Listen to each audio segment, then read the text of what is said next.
Hi friends, welcome back to Lakshmika Lachus YouTube channel. നമ്മൾ ഇന്നത്തെ യാത്ര കോഴിക്കോട് ജില്ലയിലെ കക്കയം ഡാമിലേക്കാണ്. അപ്പം നമുക്ക് കക്കയം ഡാം കണ്ടിട്ട് വരാം.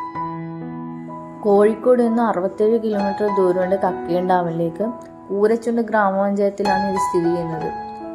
ഈ സ്ഥലം കേരള രാഷ്ട്രീയത്തിലെ കോളിളക്കം ഉണ്ടാക്കിയ രാജൻ കേസുമായിട്ട് ബന്ധപ്പെട്ടാണ് കൂടുതലും ഈ പ്രദേശം അറിയപ്പെടുന്നത്. ഉത്തര കേരളത്തിലെ പ്രധാന വൈദ്യുതോൽപാദന സ്രോതസ്സായി Kuttiyadi hydro electric power house ഇവിടെയാണ് സ്ഥിതി ചെയ്യുന്നത്. അപ്പോൾ നമുക്ക് അവിടെയുള്ള കാഴ്ചകളൊക്കെ കണ്ടിട്ട് വരാം.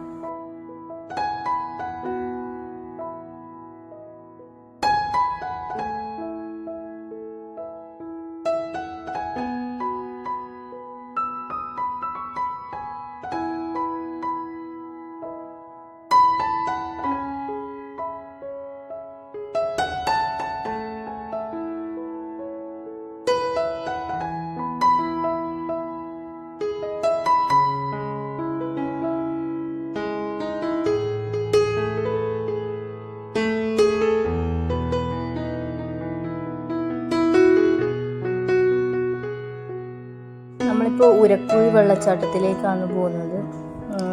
കുറേ നടക്കാനുണ്ട്. അതുകൊണ്ട് തന്നെ നമ്മൾ ജീപ്പ് വിളിച്ചിട്ടാണ് പോയത്. മോളെല്ലാം ഉള്ളതുകൊണ്ട് ജീപ്പിലാണ് പോയത്. അടിപൊളി സ്ഥലമാണ്. ഇത് ഒരു കമ്പിപ്പാലുണ്ട്. ഇതൊരു ഇത് വെള്ളപ്പൊക്കം ഇതെല്ലാം വന്നേരം പൊളിഞ്ഞു പോയതാണ്.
കാരണം പറഞ്ഞാൽ കാട്ടുപോത്ത് എവിടെ കിടക്കുമായിരുന്നു.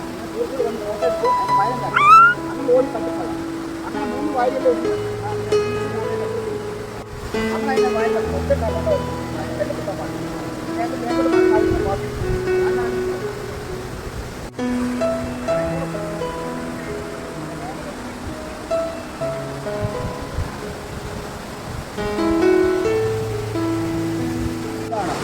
പേര് വരാൻ കാരണം നൂറ്റാണ്ടിലേക്കുള്ള വെള്ളം വന്ന് ചാടിച്ചാടി പാറയ്ക്ക് കമ്പി വീട് പോലെ പൊട്ടാവുന്നുണ്ട്. അതുകൊണ്ടാണ് ഉരക്കുഴി ഇവിടെ നിന്ന്. ഏകദേശം 600 അടി താഴ്ചയിലേക്ക് വെള്ളം പോകുന്നു.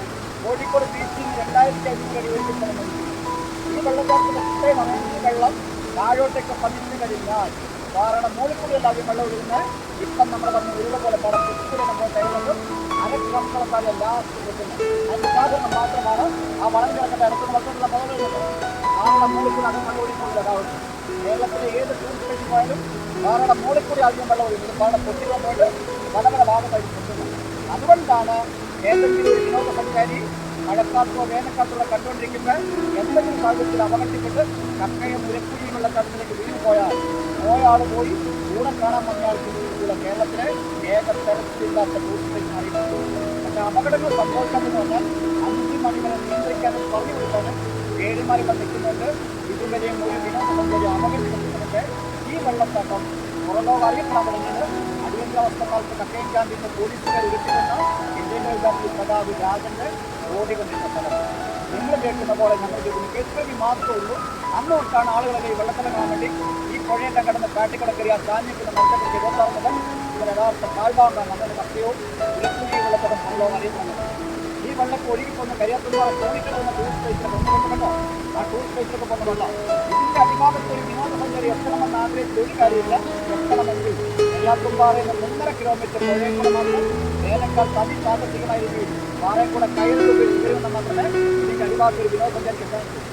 ഈ തൂക്കുപാലം ഉണ്ടായിരുന്ന പാർട്ടി കയറി യഥാർത്ഥ കുഴിയിലേക്ക് വെള്ളം പോകുന്ന കാണാൻ വേണ്ടി തൂക്കുപാലം ഉണ്ടാക്കി. പക്ഷെ പൊളിഞ്ഞു പോകാൻ കാരണം 2015 സമയത്ത് കേരളത്തിലെ എല്ലാ അണക്കെട്ടും തുറമുഖ കർഷകർക്ക് വന്നു. ആ അണക്കെട്ടിലെ വെള്ളം കാട്ടിലെ മഴ കൂടി പാലം മൂടി മരത്തിന്റെ മുക്കാൽ ഭാഗവും അഗാധമായ വെള്ളത്തിൽ അതിനെയാണ് കമ്പികളിലേക്ക്. പിന്നെ വേറെ പുതിയ നെറ്റി കണ്ണം മൂട്ടുവായി കടി കാട്ടുപൊത്തിന് വെള്ളാപ്പുറമാണ് അസുരസാഗർ.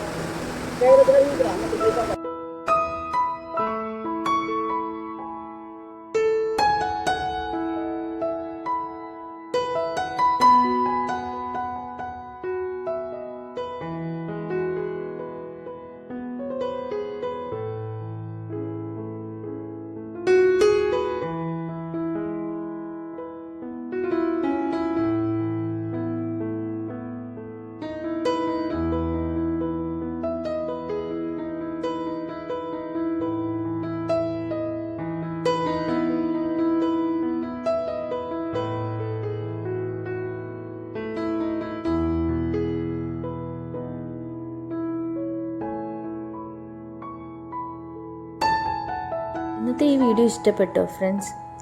ഇഷ്ടപ്പെട്ടെങ്കിൽ ലൈക്ക് ചെയ്യണം, ഷെയർ ചെയ്യണം. സബ്സ്ക്രൈബ് ചെയ്യാത്തവരാണെങ്കിൽ ഒന്ന് സബ്സ്ക്രൈബ് ചെയ്ത് സപ്പോർട്ട് ചെയ്യണേ.